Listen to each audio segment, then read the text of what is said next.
তাণ্ডব মিটতে না মিটতেই এবার ঠাকুর বিসর্জন পর্বেও বিগ ব্যাং।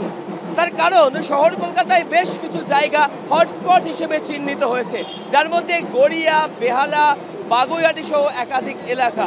এছাড়াও শহরের বিভিন্ন প্রান্তে তারস্বরের ডিজে বক্স বাজিয়ে বিসর্জন পর্ব, একই সাথে জোরে শব্দবাজি ফাটানো থেকে শুরু করে একাধিক অভিযোগ নথিভুক্ত হচ্ছে পুলিশ প্রশাসনের কাছে, যার ফলে একদিকে তারস্বরের ডিজে বক্সের শব্দ, অন্যদিকে শব্দবাজির শব্দ, এই দুয়ে মিলে সাধারণ মানুষের জীবন প্রায় ওষ্ঠাগত।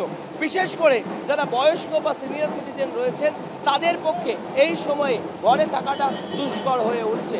সব মিলিয়ে পুলিশ প্রশাসনের তরফ থেকে নজরদারি চলছে, হটস্পট চিহ্নিত করে করে সেখানে পুলিশ ব্যবস্থা নিচ্ছে, কিন্তু তারপরেও কোথাও যেন গাফিলতি থেকেই যাচ্ছে।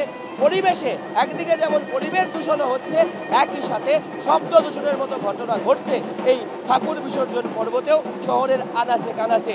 সাধারণ মানুষ মানে বয়স্ক লোক যারা, তাদের তো খুবই অসুবিধা। হ্যাঁ, তারা ম্যাক্সিমাম কানে কম শোনে, আবার এইসব আওয়াজ গিয়ে আরও কম শুনছে। প্রচুর অসুবিধা হচ্ছে। বাজি পোড়াক, বক্স বাজুক, কিন্তু একটা সীমার মধ্যে থাক। এটা এত জোরে বাজাচ্ছে যেটা বয়স্ক লোক, অসুস্থ লোকের খুবই অসুবিধা হচ্ছে। প্রচণ্ড অসুবিধা হয়, রাতেরবেলা ঘুমোতে পারিনি, আমরা জানলা বন্ধ করে এসির প্রয়োজনে তাও এসি চালিয়ে শুতে হয়েছে, যতটা আওয়াজ কম করা যায়, কিন্তু কোনো লাভ নেই। পুলিশের সামনেই বাজি পড়ানো হচ্ছে, যেসব বাজিগুলো সিজ করা হয় সেগুলোই ঘুরে আবার ওদের হাতেই চলে যায়।